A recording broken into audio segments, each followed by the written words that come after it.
nzambe nzambe azali awa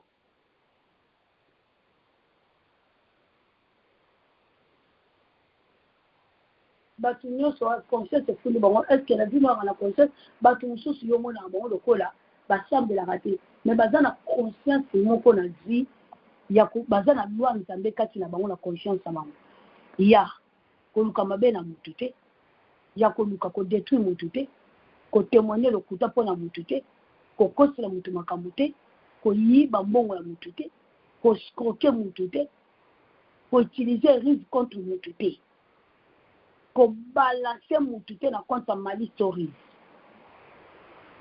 mais yo jugeake paye parce que mwasi ya ndumba mwasi bakangi nga fwaka deli mpo na tekaka nzoto mais azalaki na loi ya parole ya nzambe kati na ye yango batuna Jésus Christ mpo badisciple est-ce que Dieu est aussi le Dieu des païens? Oui, nzambe aza nzambe bato nyonso mpo ntakela bato nyonso omona po amona église modèle asikokaka bato longwa na nzela po amona église modèle kindumba azosala na kati église ndenge azosalisa basiere na kati église longwa na nzela mais omona moto tozojuge païen asalaka bamélange ate ayebi kobanga nzambe ebike l'église aza nakoki koya kosalisa basi te nalingi sere oyo nalingi sere okuna nalingi sere okuna nalingi sere okuna nalingi sere okuna nasangisi bango trouble na kati église aosala ngo te mais des personnes que nous jugeons de païens yango apôtre Paul alobi soki aza mpo bapaïen aza païen parce que ministère nous a glorifié azo glorifier ministère na ye tana bino est-ce que yozaka na conscience bato bazosamba basala bamabebele ebele ya mabe basalaka na ndenge aliseki te mpe bazalaka na conscience na vie na bango ezalaka te mais motu oyo oyo ozojuge azalaka na conscience yango apôtre Paul azopréféré aza mpo bapaïen parce que amemeli bango parole mpo ateya bango mpo esunga bango esalisa bango na vie ekangola bango yango wana andimi soki aza na pa ya bapaïen aza mpe païen abi naza véritable païen pourquoi parce que nazo glorifier ministère na nga sikotala différence ya oyo pasteur moko ake koencourage mwasi moko boye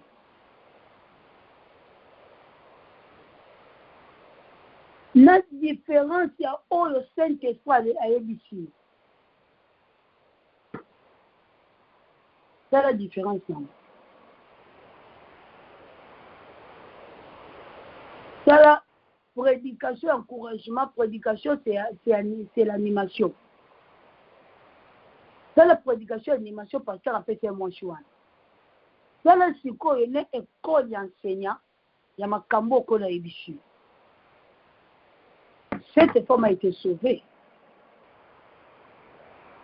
La vérité et la grâce a été donnée par qui? Réponds-moi s'il vous plaît. Réponds-moi s'il vous plaît. La vérité et la grâce a été donnée par qui? Par Jésus-Christ. Merci. Amen.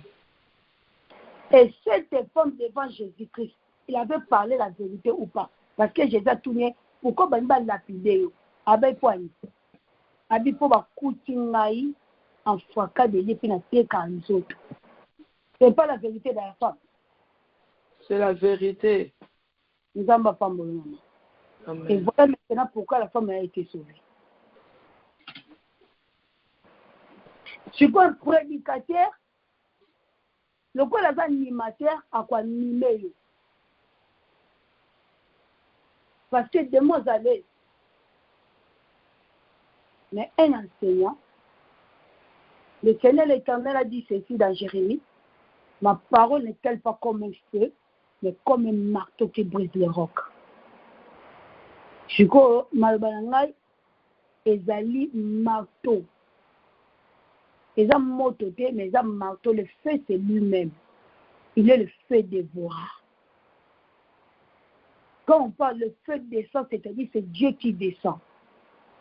Le prophète Esaïe a dit ceci, le Seigneur descend par le feu, il agit par le feu, ce que tuera le Seigneur sera en grand nombre.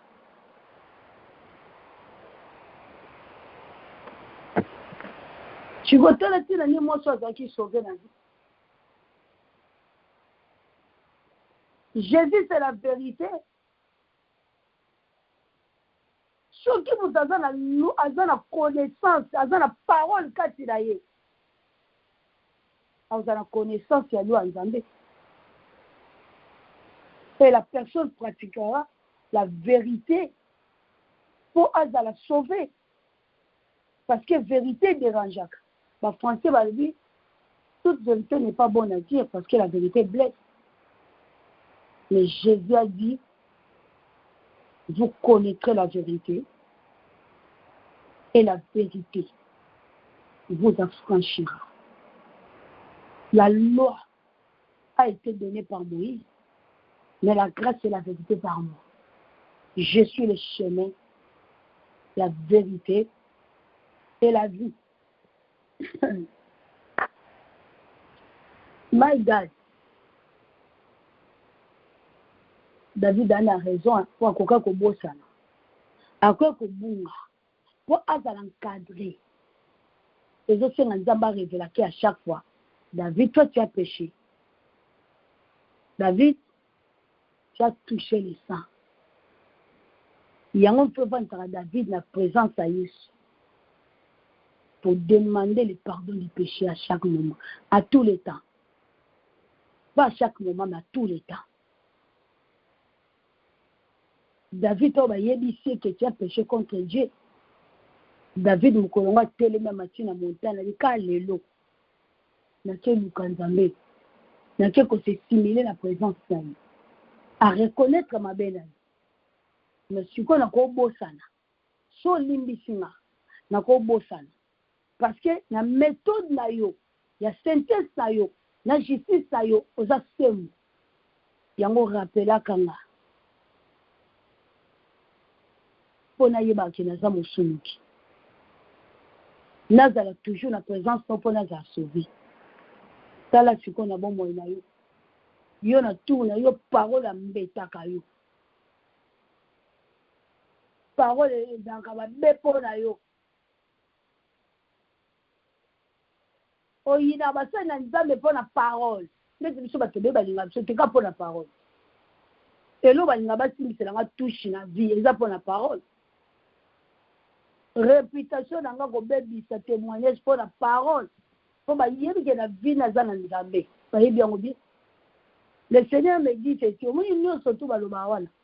Baloba po ba tikisa yo ko selanga. Le problème est la moussouté. Le problème est que yo faut tika ko selanga. Parce que pour ba yebi que soka tiki ko salela nzambe. Ba famille belé. Ba du problème. Ba nation belé. Ba ozo problème parce que ministère nanga comme ngo nzambe. Nzambe mukolo bato ana bato. Il faut kangola. Ana ba nation, il faut teya parole pour ba kota lola. Si vous soki yo tiki ko sela nga, ba nation nga na loba la bongo ndenge ni pour ba kota lola.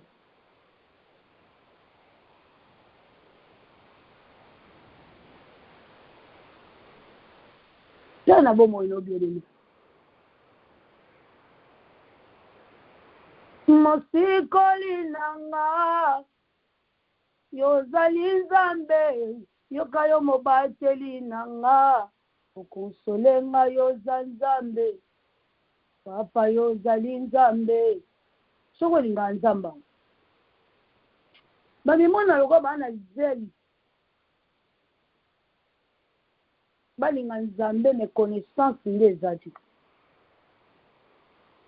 ata baloni mabe liboso na ngai yoka yo mosikoli na nga okontrole ngai oza nzambe papa yo ozali nzambe okotikala nzambe ozali nzambe okotikala nzambe eshadai tono Adonai tono Jésus-Christ tono.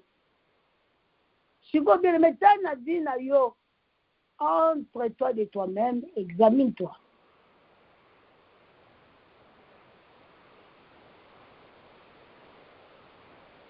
Moto na dit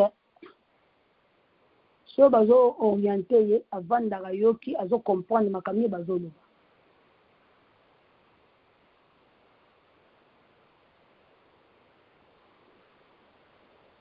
Tana vie na osiko yo moko nde tojijaka mpe bato mosusu tongo na bango lokola bayebi nzambe te lokola bango nde mabele ka bele biso nde biso nde biso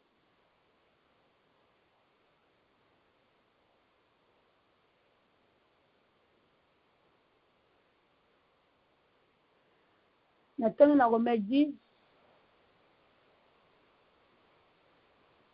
le verset 1 à 6.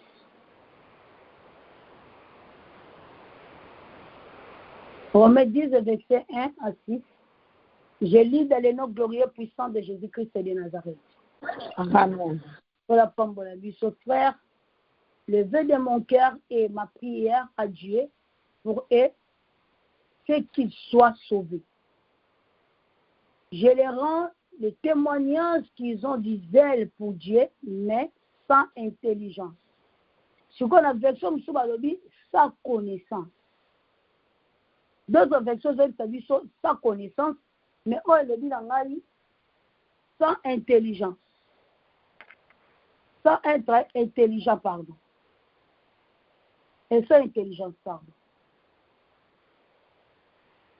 Ne connaissant pas la justice de Dieu et cherchant à établir leur propre justice, ils ne se sont pas soumis à la justice de Dieu.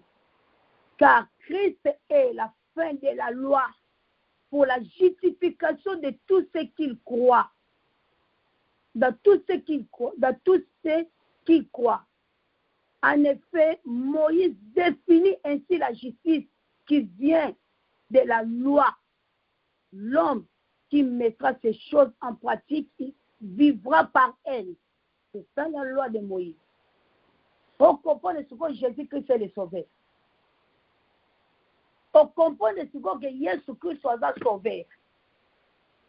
Parce que Moïse a défini ceci. Ici, c'est l'apôtre Paul qui parle. Moïse a défini ceci. Celui qui mettra ces lois en pratique, il vivra par elles. Quand on parle de elle, c'est Jésus de Nazareth. Parce que